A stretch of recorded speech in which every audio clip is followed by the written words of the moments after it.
Welcome to Performance Talk with your hosts, Yule Gordon and Chris Costa, where professionals discuss the latest news and developments in the profession and all areas that affect sports performance, strength and conditioning, nutrition, recovery, performance, and much more. Listen now to your host and this week's guest, next on Performance Talk.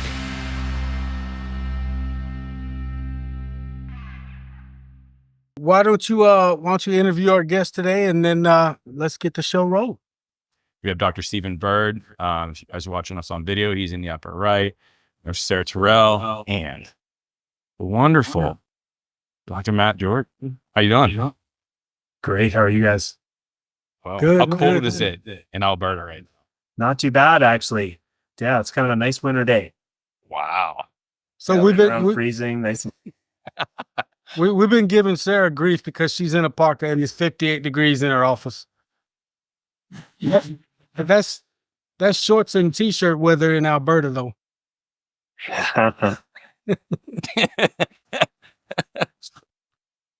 So, guys, again, I want to say this up front. Thanks for popping on with us today. Thanks for coming back with us for another iteration of Performance Talk Roundtable, and we call you guys the influencers. So let's start in the from on my screen, the upper right, and go to Dr. Bird, and then we'll go to Sarah, and then to Matt. Just introduce yourself to our audience, or reintroduce yourself to our audience. Tell us what you got going on right now. Chris, thanks for the opportunity to chat. So, Professor Stephen Bird, work out of the University of Southern Queensland. If you know a map of Australia, we're sort of the top right-hand corner, all through the main area of Brisbane, which everyone, I'm assuming, will know is hosting the 2032 Olympic Games. Yeah. So we have a lot of work going on at the moment in the pre-elite youth athlete transition space for those 16 and 17-year-old youth athletes at the moment, which will be 23 or 24 when Brisbane 32 comes around. So we are heavily invested in that. A lot of work in a project called the Student Athlete Empowerment Project, which we'll unpack further as we go through our talk today. All right, Sarah. Hey, everybody. Thanks for having me back. My name is Dr. Sarah Lynn Terrell, and I am at Florida Southern College. We're a private Division II school between Tampa and Orlando, right here in sunny Florida, although, as you mentioned, it's cold in my office.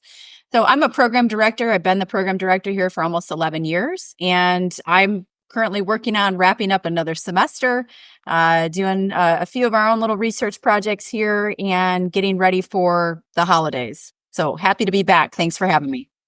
Indeed. Matt? Hey, great to be here again, guys. Yeah, Matt Jordan. I am strength and conditioning coach is my main background. I worked in the Canadian Olympic sports system for about 6 Olympic cycles. Had a great opportunity of working under some awesome Canadian strength and conditioning coaches and sports scientists. We've had a great crew come through the University of Calgary, which is where I'm based now. My day-to-day these days is I'm a university professor. I've got a research lab called the Integrative Neuromuscular Sport Performance Lab. We do quite a bit of work around the effects of knee injury on muscle strength and power, and also looking at how muscle strength and power is impacted by aging, especially between the sexes, looking at the effects of aging across the, looking at the effects of aging on how our muscles work. And then, aside from that, working with, consulting with some various teams and athletes in professional sport, and being a dad and a husband and all that as well. Indeed. So let's kick off some of the thoughts with, the question about where the profession is right now. And the last time we talked about what we thought we needed to do more than where the profession was and where we maybe thought it should go or was going. So anybody can take this subject first. Who wants it? There you go, Sarah. Thanks for volunteering. I'll jump in there quick because I know we had a really good discussion around this, centering around the professional governing bodies. Right. being very active in the space. So whether that is the Australian Strength and Conditioning Association, so ASCA, whether it's the National Strength and Conditioning Association, obviously NSCA, whether it's the UK SCA, we've got the International University Strength and Conditioning Association now as well. And I think for the most part, the professional bodies have been very proactive, especially in the area of internships and placements. Okay. There has been a lot of divide in the industry about what is termed an internship, what is a placement, what is paid, what is unpaid for that early career strength and conditioning coach coming through. So I'll be interested to hear the thoughts of the others on where they see that going. Yeah, let's just continue to unpack that. Either Matt, Sarah. Want to take it? Somebody, anybody, everybody. Yeah, I think I was just trying to kind of think through where some of our discussion had left off. I mean, I think certainly there's always the push from the, our kind of governing bodies, and I can probably speak a little bit more to being within the NSCA piece. I would surmise, and again, my opinion would be that although pushing that way, because I live in the education space, that's pretty much my job. I always feel like we're a little bit behind here. And so making those changes live time and impactful within the education space can sometimes be a challenge. And so although the push may be there, once it gets maybe to the education space, the gap is in trying to get that executed and in a way that is in alignment with what we're seeing professionally. So I feel like sometimes we're a little bit of a step behind in the education piece. From an internship perspective, though, certainly we push to get our students in as many field experiences as we possibly can. But I still feel like there's a lot of folks that are doing a lot of work and not getting sufficient pay or compensation for that experience. And again, more opinion to that, but I've seen it play out with some of our students that are graduating, trying to get an industry, and it's very difficult to get that compensation piece. I think there's some fact to that. Are the international bodies talking about this amongst, how does it flow like in Canada for you, Matt? Well, I mean, this was a really central piece of the puzzle, especially as we were running into the 2010 Olympic Games back in Vancouver, and I know how that works. And Australia is going to be hosting an Olympics, as we all know, and I know that when that starts happening, there's like this essentially an awakening, a moment of awakening where we realize we may not have enough people to get the job done. And so you go through this massive sort of recruitment and hiring and, up training. And what we sort of saw, I guess, after the Vancouver Olympics was, Vancouver Olympics came to an end. And the question was, like, do we have enough money to keep these people here? And that became sort of a bit of a question mark. And then the second question mark was maybe in the acceleration of hiring people, you start to realize that you've got people who come in who have great expertise in specific areas, but they forget, or they don't, maybe forget's the wrong word. They haven't necessarily been developed in how to work in an integrated environment. And so what we noticed, I guess, was a lot of backtracking where these experts are now, the Olympics have come and gone, and now they're in the system. And it's like the main gap is they struggle to find ways to collaborate and work interdisciplinary. So, kind of fast forward to today. I'm in a very different position now because I'm completely out of the Canadian Olympic sports system altogether. I don't do anything in that space anymore.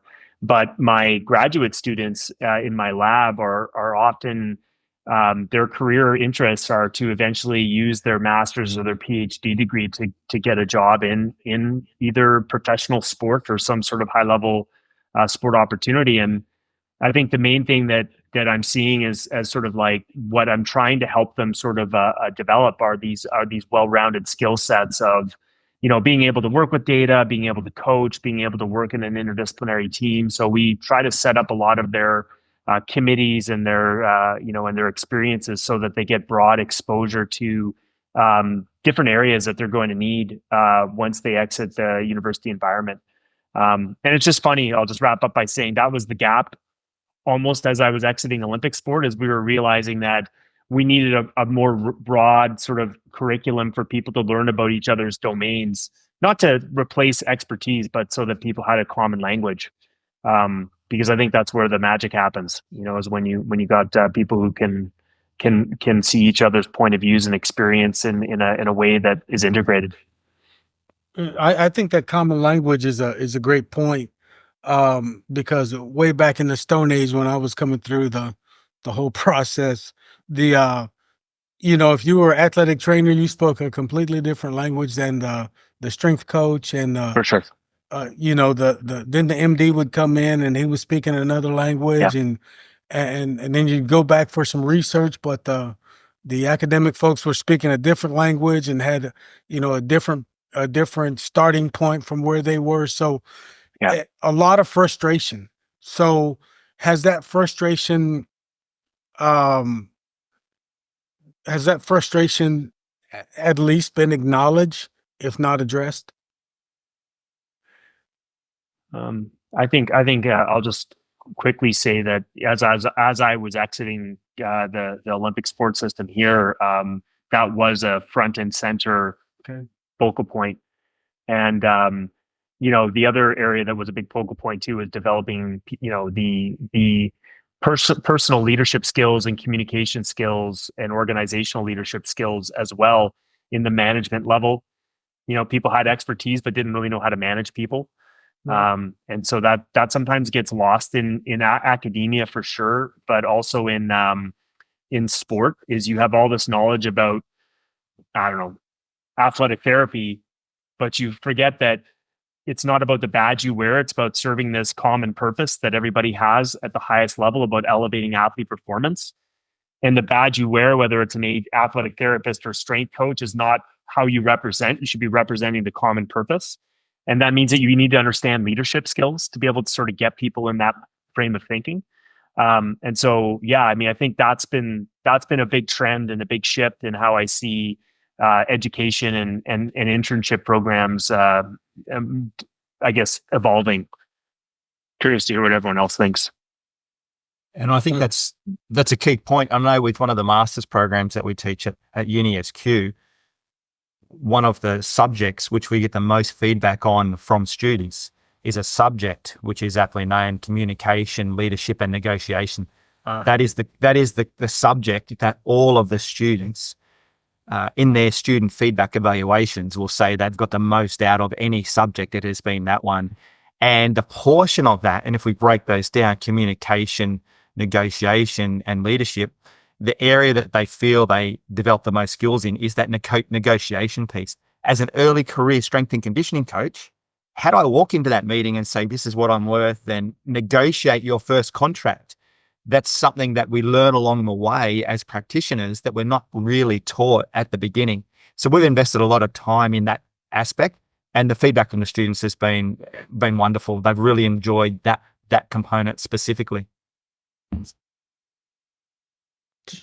I can't speak from personal experience, but I feel like the UKSCA, the NSCA, the ASCA, and the CSCA don't really talk. Professionals talk. Matt comes down to the United States and talks at an NSCA convention, or Steven talks when he's in the area, right? Or Paul Comfort writes for the NSCA Journal. But I don't think there's a lot of, we'll say, governance going on where they're saying, how do we align? Should we align? And it seems like to me, and Matt, you can obviously talk about this, so can Steven, between the CSCA and the ASCA, you guys are ahead of us in terms of how you're setting things up and kind of the path. Sarah has, I seen you shake your head because I know you. I agree. Yeah. Yeah, And work I completely closely. agree. Yeah, that the international bodies talking, I think, is something or an area where I think could be improved. But how to do it and how to get it started, it's almost a change of let's just bring it back to practitioners like all of us were at one time, or we teach or whatever. You have to be able to understand what the focus is. for a practitioner, the focus is always the athlete. And you guys know that the athlete, it doesn't matter who we work with. So it behooves us to do our best to work as part of that multidisciplinary team, so that the athlete benefits. Because when that athlete centered approach, when that doesn't work, when the athlete's not getting all of that, then we've all failed. So that's, from my perspective. Now for the young professionals, uh, all four of you guys are at some part involved with the academics. What they're learning to me has always been important, and I hear what we used to call soft skills. I hear that being brought up, but are they also learning? Well, I guess I heard a little bit of the navigation on the contracts, but are they also learning to some degree how to navigate the profession? When you walk in somewhere, you got to realize that you don't know what you don't know yet as a young professional. And I've had so many walk in my door and they just knew absolutely everything. To some degree, we may have all done that, been comfortable with what we knew and thought, hey, this is the time to show what I know. But um, at some point it's I think it's important to let them know, hey, look, you're not expected to know everything when you walk in. And one of your soft skills is being able to listen. All that to say, listen. I mean, Any thought? I can only speak to the undergrad level, which I I think sometimes I just keep feeling older and older, the more I'm dealing with the 18-year-olds. But when we have, I think a couple of things. Number one, when you're talking a little bit about, the soft skills, the interpersonal skills, the willingness to grow, in some respects, certainly we do try to model that and foster that even at our undergraduate level. But there are some students who have that wiring and a better propensity for that type of personal development. And so I'll just speak to a situation with one of our strength and conditioning students this fall semester. I've never had a student seek additional content that's personal development content than I did this young man. And that's really refreshing. And so every week it would be me sending him different things about the communication, the negotiation, the leadership, the personal development. But the majority of our folks that we get, even when trying to model that ourselves, or even in our upper level classes talking about that, they may not be quite ready for that. And some of that is because they haven't been out as much in the profession to see that application yet. But I will say that there are some students who seek that, and that really gives me hope that there are some folks who really are interested in that, and they see the value, especially in the strength and conditioning side. All three of you guys talked about or mentioned the term research. What's at the forefront right now? What's out there that's being researched that either you're doing or that you're very interested in? I mean, one thing that we are like, we have a pretty good relationship with our college athletics program, and over the past I guess 2.5 years, we've been able to conduct baseline assessments of muscle mechanics in about 500 athletes. And so we've got equal male, female athletes in the cohort. And one of the first things that we set up in our lab was this robotic leg press that's let us evaluate maximal eccentric strength capacity across all of these athletes. And as we've gone along in this group, we are one question that we are really trying to unravel is how biological sex and gender effects intermingle in differences in how these athletes demonstrate different forms of strength, whether that's plyometric or stretch shortening cycle function or eccentric strength. And why this is so kind of such a crucial question is that for so long, we attribute biological sex differences, or biological sex is a kind of key mediator of differences in studies. And I guess my friends, especially Sophia Nymphius, has really been important in changing my thinking on how studies are often conducted with a bit of a bias, where because of gendered environmental factors, on average, these younger adults and or adolescent aged girls and women have different experiences around resistance exercise. And so you design these studies where you are assuming that you're looking at biological sex difference, but in fact, what you've got are these mixture of gender effects as well that are playing into the research study. So one thing that we're doing a lot of these days is trying to figure out ways on how we can stratify the athletes by their strength so that we can look at their muscular function in more of an apples to apples comparison, which we're hoping is going to let us tease out like what are the true biological sex differences that might be there at play. Because certainly there's going to be factors there that I think need to be attended to, whether it's through specific forms of strength training or maybe injury considerations. But a lot of studies just haven't been designed that well. So that's one area of focus for our lab right now that we're spending a lot of time on. Dr. Bird? We have a focus, obviously, as already has been discussed, around the 2032 Olympics in Brisbane. Our key focal area at the moment is the Student Athlete Empowerment Project. Within the Student Athlete Empowerment Project, we have a series of programs called To Win. And this is where the rubber meets the road in the high school sports setting. So we have an Eat to Win program, Girls to Win program, Protect to Win, Sleep to Win, and Mind to Win. There are 5 programs that we're running in high schools at the moment, and they've been extremely well received. We just finished with an elite high school the other day, 60 students enrolled in the Eat to Win program. And what was so great about the Eat to Win program is they have a workshop component, which is an educational based on 3 key concepts. That's all it's taught in there, 3 key concepts per workshop. Then they go into consolidation online gamified activities to consolidate their learning of those 3 concepts. Then we go into the best part of the program, which is athletes in the kitchen. So we take these kids and we put them in the kitchen and we teach them life skills about cooking. How much fun is it to make a mess in the kitchen? But at the end of that, they get to eat the food that they make. Yeah, exactly. So now we're teaching these kids 10 recipes under $10, under 10 minutes. So they can cook something themselves any time of the day. And in certain parts of Australia, when we look at some of the differences in socioeconomic status, some of these children, they might not even know if they're actually going to get a meal at night. So what we're doing is giving them the skills to cook their own food. So that's just part of a program like Eat to Win.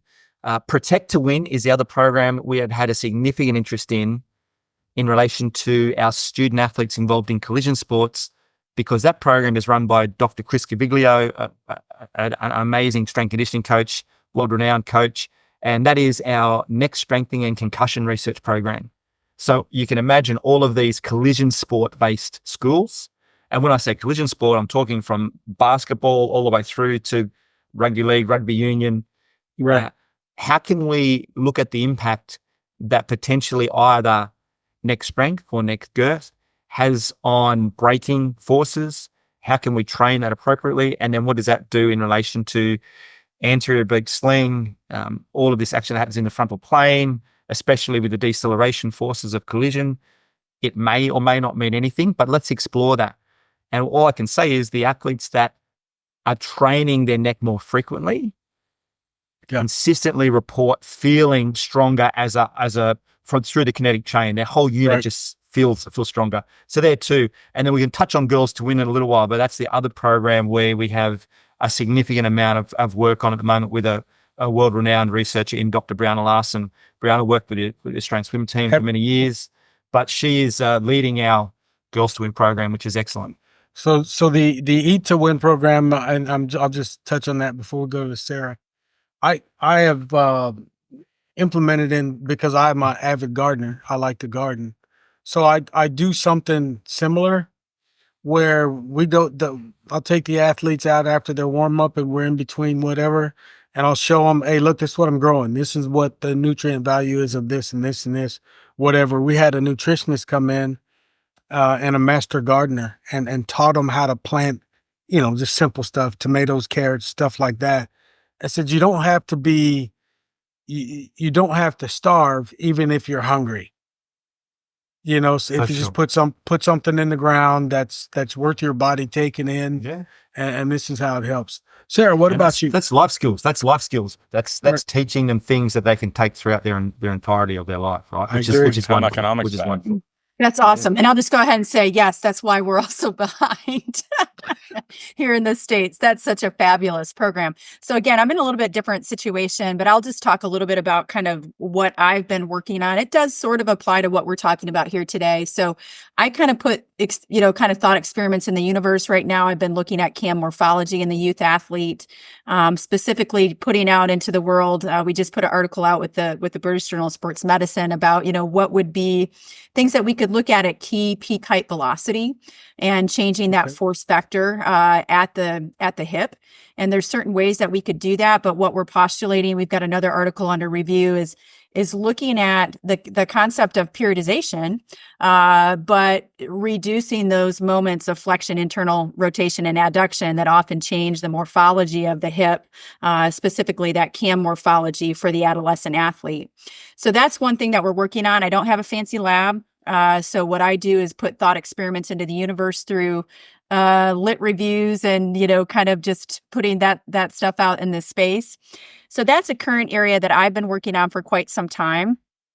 And then the other thing that we're doing in my lab, I have a cardiovascular physiologist. She's way smarter than I am, but we're looking at neuromodulation techniques in chronic disease patients. And so vagal nerve stimulation as a way to mitigate symptoms with rheumatoid arthritis, for instance, trying to maybe restore a little bit of balance of the autonomic nervous system, which you can kind of see sometimes that dysfunction, especially in an autoimmune patient. So holistic approaches that are non-pharmacological in conjunction with exercise as a way to maybe support, in this case, women with rheumatoid arthritis. So that's my other project, a little bit different sphere. I'm in the chronic space, also in Yeah, a little but bit of the general space with strength and conditioning and the adolescent athlete. So that's what I'm doing. But I love all the other stuff that my colleagues have talked about. It's so great to hear the different things. So well, that's just a little bit about me. that's why we always love to have you guys back, because things do change, and like Stephen and I were talking about earlier, there's three things that are undefeated in our lives. That's change, uh, Mother Nature, and Father Time. So all those things are going to happen, and they're undefeated. We're going to succumb to them. But Sarah, mentioning that athletes sometimes go unreported for some of those conditions you just mentioned, and then learning how to not only identify but deal with those conditions is pretty critical. So um and then that's when we have to be smart enough to know that we refer the athlete, as strength coaches anyway, to either the athletic trainer, who may know who to refer them to, the actual physician. So when you guys are always, every time I pull on the computer, I see somebody doing something that I say, I wish I could do that, or I wish I would have thought about that. But one of the things I always like to see is i- we just talked about change, but you guys don't sit in one place. I think everybody here has talked about moving from one space to another. I know, Matt, you just said you moved out of one space. Steven just moved locations, and Sarah she's still in Florida in her 58-degree weather, but she's doing something on the other side of strength and conditioning that also has something to do with it. I don't know what Chris is doing. He's over there. That's my man. He's back there playing hide and getting my seek with standing hours, himself. man. Getting my standing hours. I don't like to sit. I'm a strength coach. Oh, Come on. okay. All right, man. So let's continue to talk about the professional a little bit more, and let's reach into the future a little bit. if you had one thing that you wanted them to do with the profession, whether it's your association, whether it's the whole profession as a whole in the world, if you wanted to see one thing, what would it be?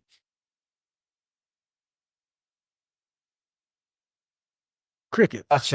Such a big question though. Like one thing, and what would it be from a profession or association perspective?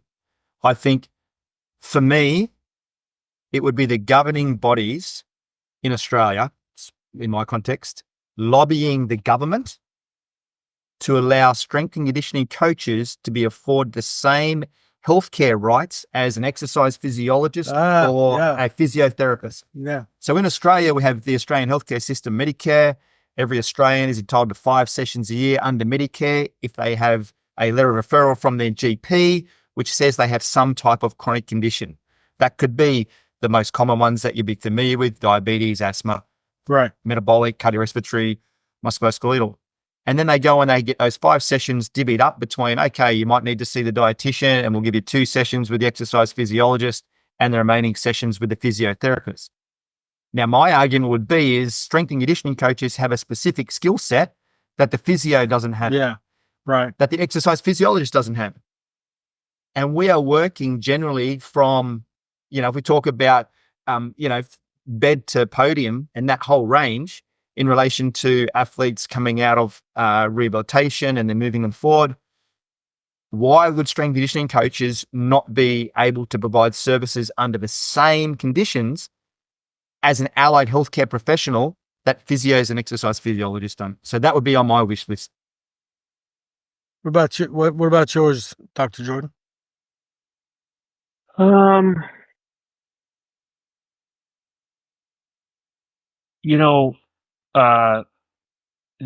I don't have a specific solution to this, but it's something that's often on my mind.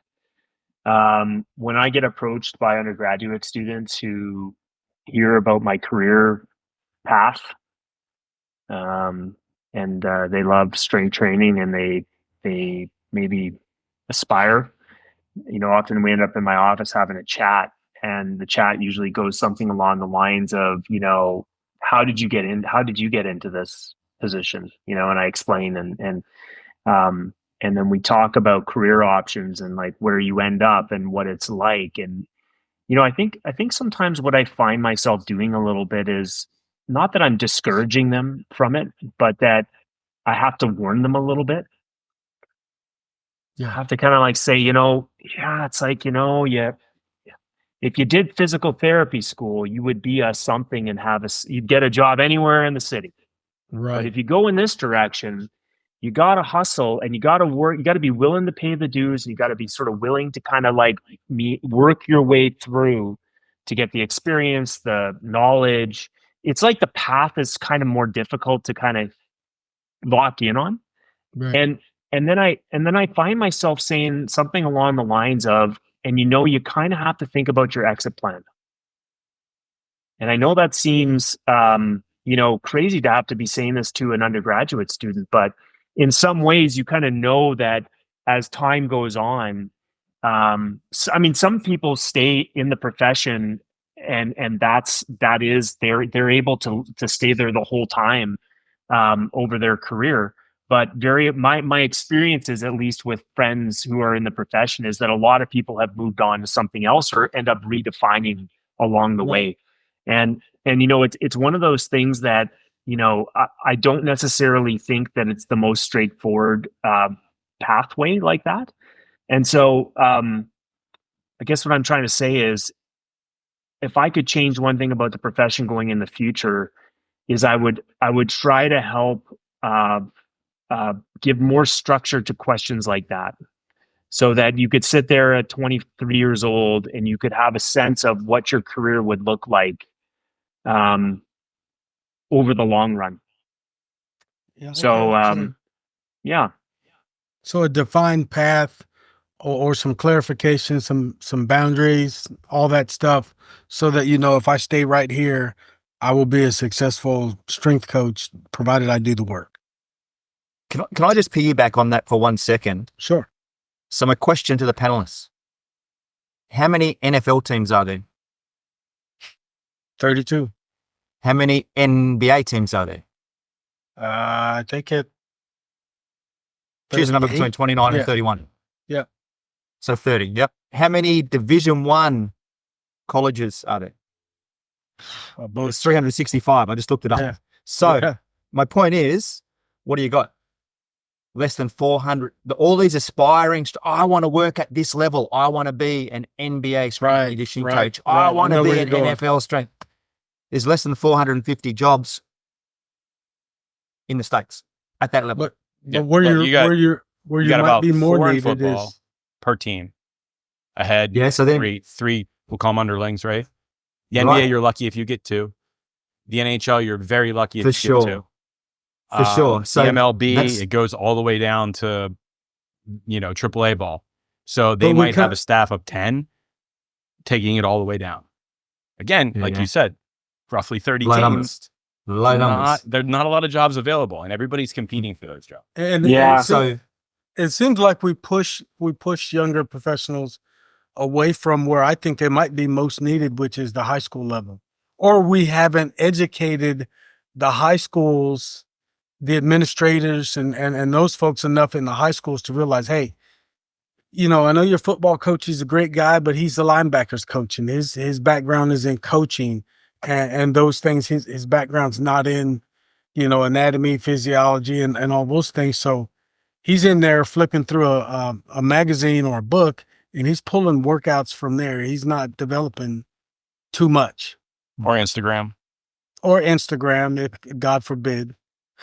But so I would like to, just think about that a little bit. High schools, junior high levels, there's some real need there.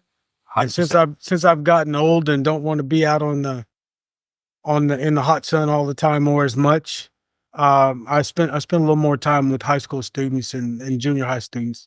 Sarah? To echo, ditto to all of the things that my colleagues have said. But I'm kind of hearing, the equal playing field, right? The perception, sort of this almost like linear path, if you will, guarantee for our students, like where they know the income's going to be there, the security is going to be there, and none of that exists.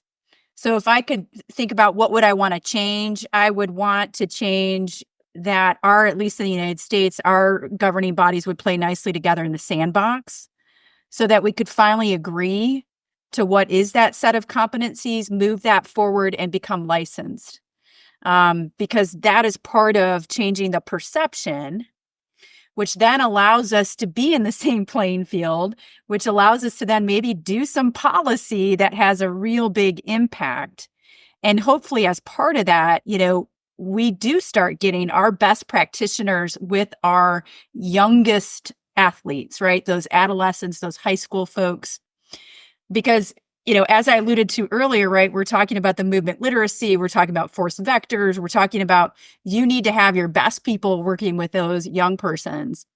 And until some of that aforementioned stuff happens, we're going to continue to fight that battle of why don't we have support at the high school level? Because the perception's there that we don't know what we're doing or we're not needed, or you just farm it out to the athletic trainer or whatever else it might be. So many good points that my colleagues have made, but I think nicely in the sandbox allows us to change perception, which could influence policy and maybe the job profession.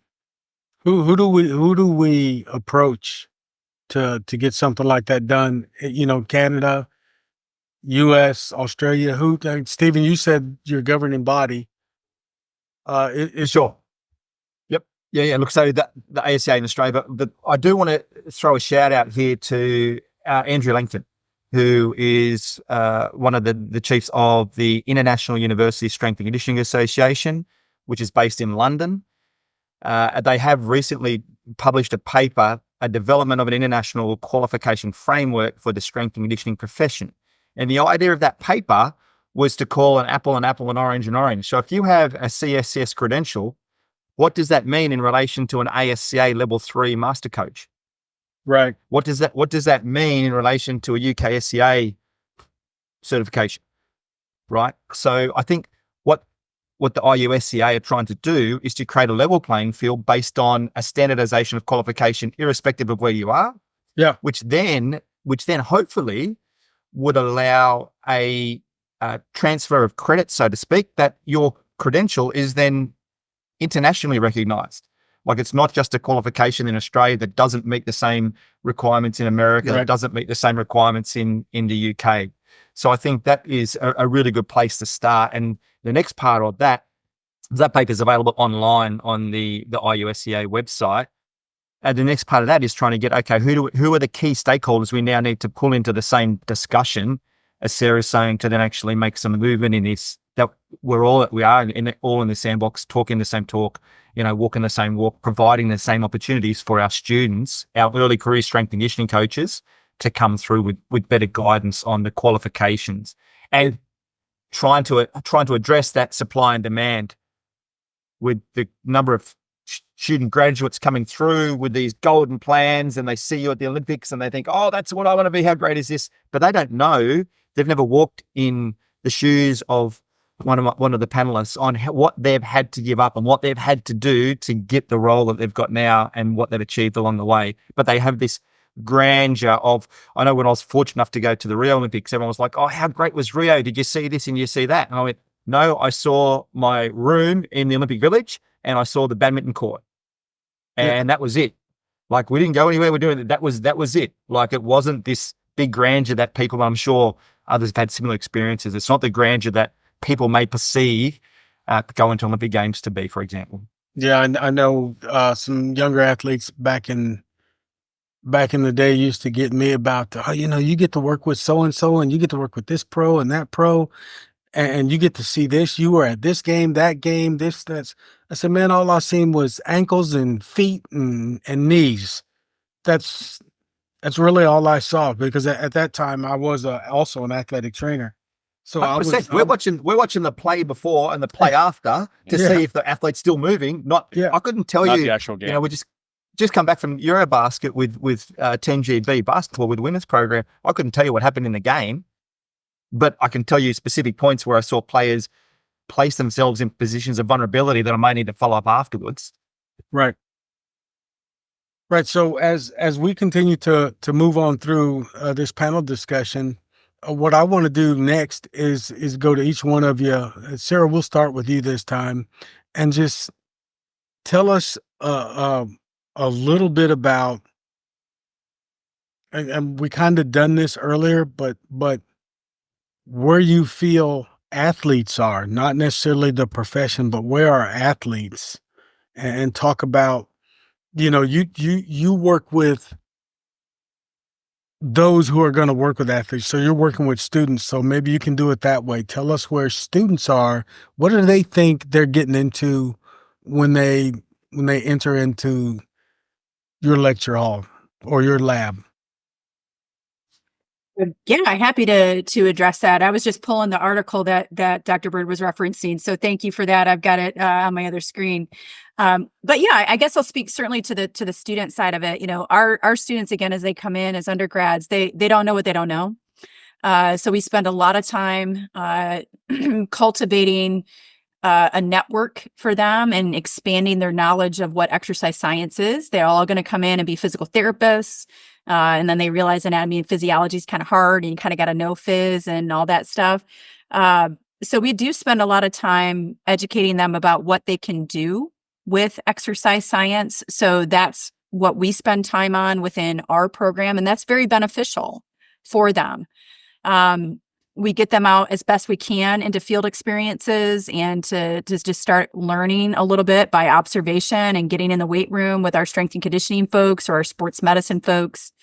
So that's a little bit on the, kind of the education side, but we do get quite a crop of student athletes within our major.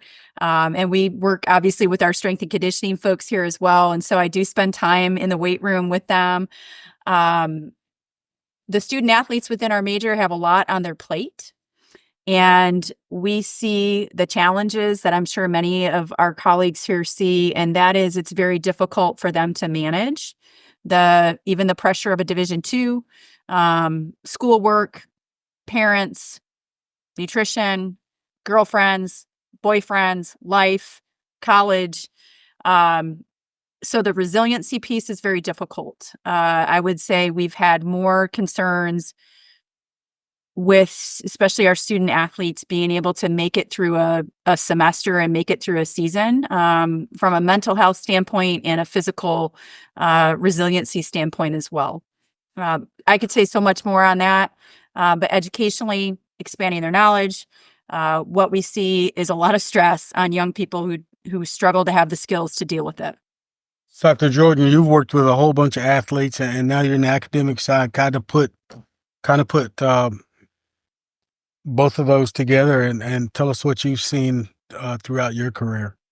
Yeah, I mean, I think the main thing that's shifted for me, and I guess, just to full disclosure, like I still actually do get to work with some athletes, but they're just not in. They're now more professional level athletes, where as before the Olympic focus was where my heart was.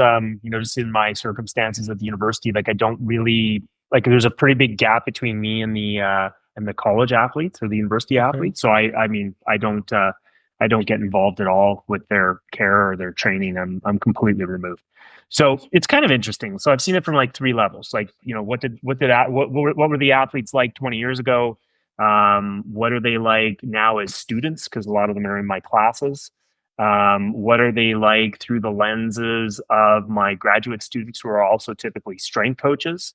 And I guess what do I see in the in the world of these professional athletes that I'm working with? And I think the one thing that's really changed and evolved is the need for them to be bought in to any sort of data that's being collected on them. 25, 30 years ago, when I first arrived here in Calgary, and Charles Poliquin was a strength coach here at the time, and was one of the key individuals who helped get me launched into my career. When I was spending time at the Olympic Training Center, it was not uncommon that an athlete may never see a single shred of their own data over time with testing. You just fell in line. You did your work, you trained, you got tested, you were on a need to know basis, and most of the time you did not need to know. And so that was a very common sort of like, put your head down, get the job done. So this would be the Gen Xers and the millennials, maybe at the beginning of the millennials, that were pretty amenable to being told what to do and to get the job done, and to not really necessarily be engaged in the process.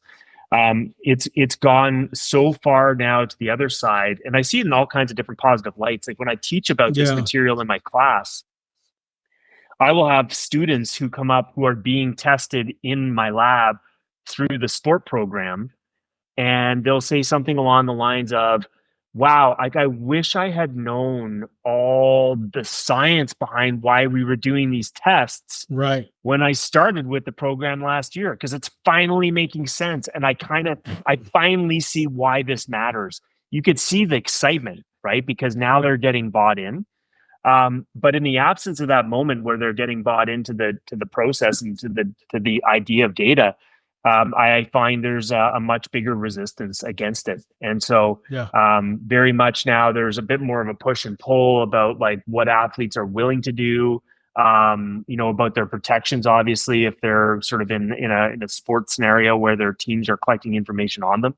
And so my feeling will be that in the next 5 to 10 years, especially as we start to see the emergence of these, AI is obviously front and center these days right now, but it's just amazing how insights and data now can be accessible to people. Like you could punch in your data and say, tell me what this means, and you can get a response. I think there's going to be a much bigger onus on all of us to be able to create meaning in that process and to be able to create relevance for people. That was where my focus was at the tail end in the Olympic sports system. And, now not so much because I'm teaching more, but I see it. It's very palpable, and it's been a big shift. See, that's great insight from both you and Sarah, because it tells me that things are moving around, and it's incumbent upon us just to kind of get a grip on it and make sure everything goes the right way. That buy-in piece is one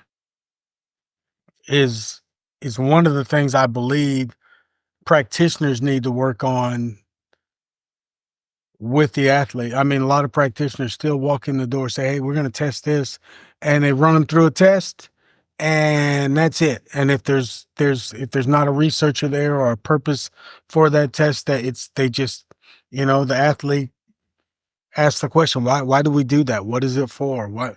What's the purpose of that? How does that help me? And if you don't want to hear those questions, you probably need to get out of the business. Okay, Dr. Bird, what about yourself? Well, first thing I'm going to say is listeners need to stamp time what Matt just said, because he's just dropped a whole series of gems just there around what it was, what it is, and where it's going. And it's I love that, Matt. That's awesome. The buy-in piece, for sure. We always hear the analogy that knowledge is power, right? So making our athletes more knowledgeable about what and why. Look, the last 7 years, I've had the privilege of working predominantly in a female space. 4.5, 5 years with Basketball New Zealand's women's national team, and then most recently with Team GB.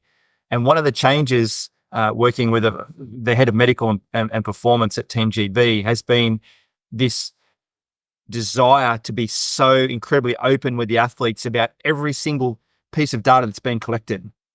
And what that has created, and I don't want to use the word culture, but it's created this environment where those athletes are coming up, asking questions all the time. And as practitioners, we know, like, they're the golden moments for us where we get some one-on-one time with somebody who's captivated and engaged and wanting to learn.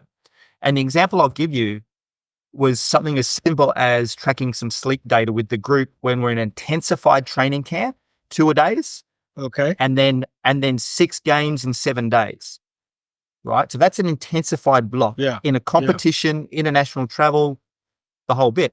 And one of the things we're able to establish with the playing group was where we are in relation to our self-reported retiring times in comparison to other teams is other teams are reporting about 1 to 1.5 hours more sleep time than what we are.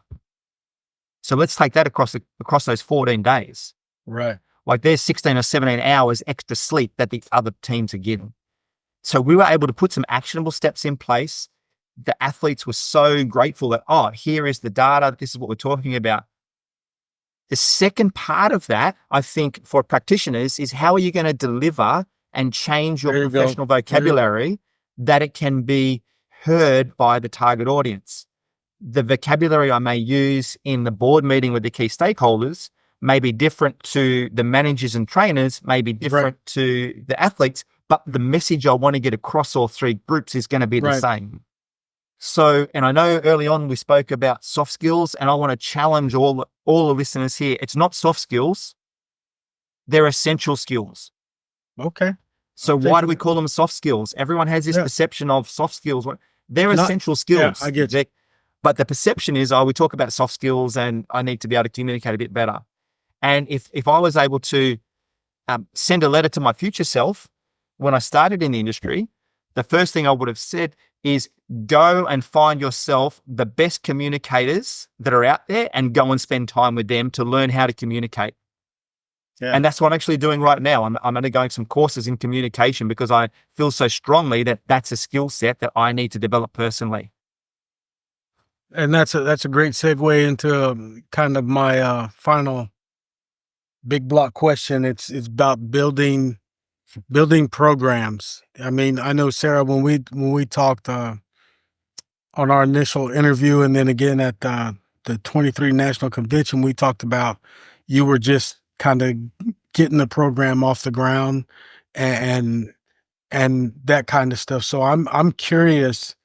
All of you guys have been part of either starting something or redoing something or whatever the case may be. But that moment when you notice, hey, I have to build this program because it's not adequate or it doesn't exist. So this is something we're going to have to build.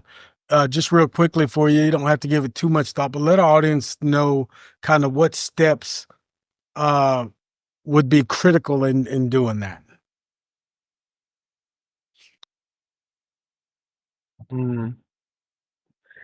Like, I was on a call today with a friend, and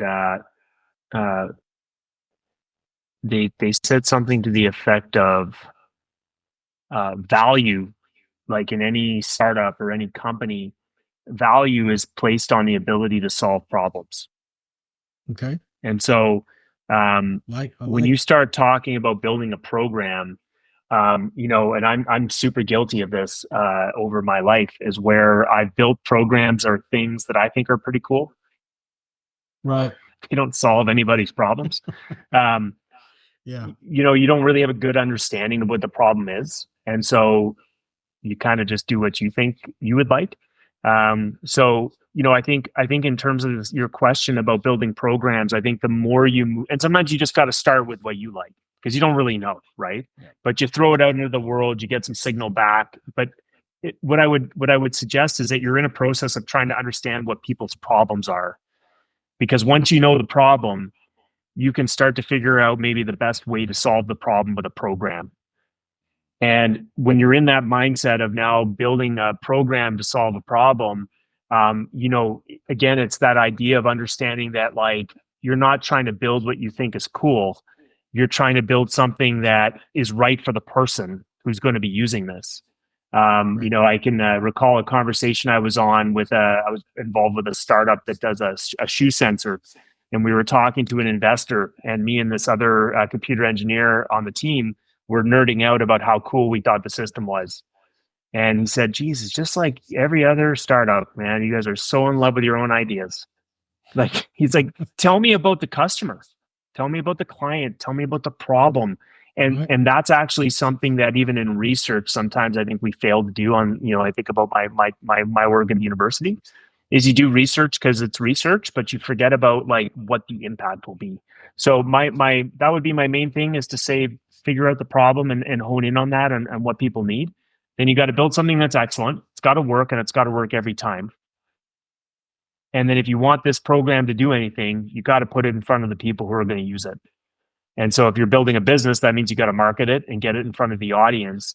And if it's something that's going to be out in the community, and it's more of let's say a research driven tool, or something that's more, not a for-profit thing, you got to get it in front of people so that they have an opportunity to see it and experience it.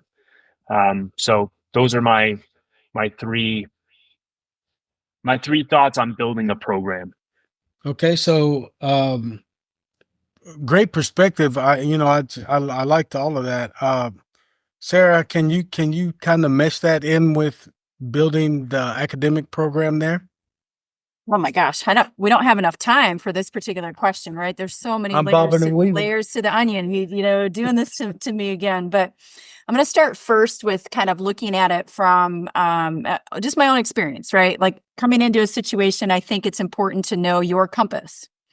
Like, I'm pretty clear about who I am, about what my value structure is. And in my case, being tasked with building an academic program, to me, is when you work with teams, or you got to know first and foremost who you are, what your compass is, and my why is developing students, not just within the essential skills, to Dr. Bird's point, but also certainly the competencies that we talked about. And so you put these structures and these systems in place strategically. So for me, having to know we're part of a bigger organization, my compass needs to align with that. And if it doesn't, I probably thinks about another job. But it has to align with that. And for me, being very intentional to how things build from the ground up. And that starts with how we set the stage with our introductory courses, the expectation of the program, the expectation of the competencies, and we scaffold very intentionally. And that starts from the top. That's me, right? Very intentionally, the experiences, the content, the essential skill development. And then we have to show the outcomes, right? So intentionality is the first thing, and it's built on your compass and your why. The second thing is scaffolding, so that you can continue to develop those students across their curriculum, in my case. And then the third thing is certainly return on investment. You need to make sure the right constituents know the outcomes, celebrate those outcomes at every turn.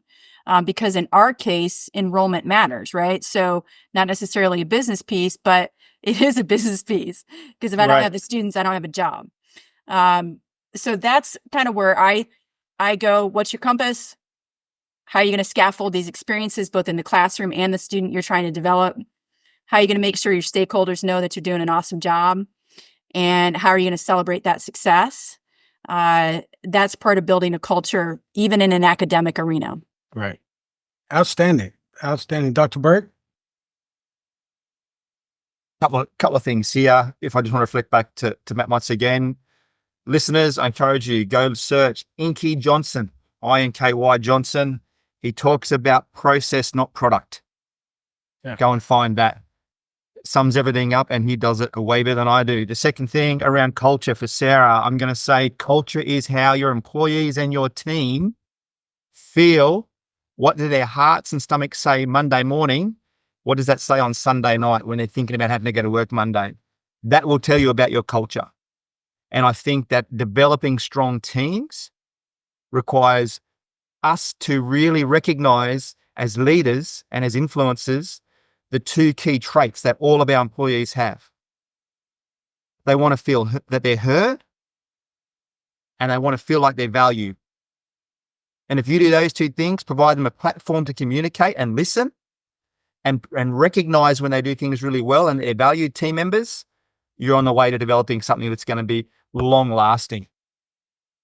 Great, guys. Listen, I'm always excited when I see your faces. It gets to be this time of year because we get to talk about things in the profession, but they are also personal to you. And I can see, and I know our listeners, those that see you and those that listen to you, will be able to hear the amount of passion that you throw into what you do. Nobody shows up and not nobody shows up not wanting to be where you are. I can tell that. There might be days where you go, man, I wish I didn't have to work today, but I know all three of you guys enjoy what you do and probably don't even think of it like as much work as it is, more of a passion. Chris, you got any questions? I know I hogged all the questions, man, but You're the expert. I'm not an expert at anything. Master Maybe not master being of an all. expert at not being an expert.